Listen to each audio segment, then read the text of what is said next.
Good morning everyone and welcome back po ulit sa aking YouTube channel. So ayan po, meron po tayo ditong malinis na tilapia mga kasuki. Yan po ay papaksiwin lang siya natin. Dahil mahal na araw po ngayon, isda-isda muna po tayo. At lalagyan ko po siya ng talong. Ayan po yung kanyang mga sangkap. Ayan, may luya, pamintang durog.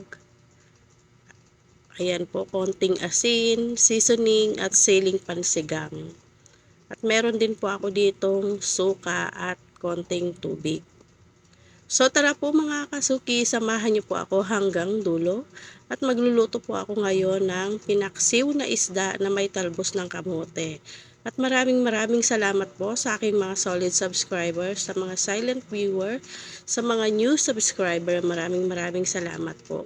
At kung ikaw ay hindi pa nakasubscribe sa aking YouTube channel, please subscribe my channel and pakiclick na rin po ang notification bell para lagi po kayong updated sa aking mga latest video. So ayan po, isinilansan ko na yung isda. Ayan po. At ilalagay ko na yung kanyang mga sangka.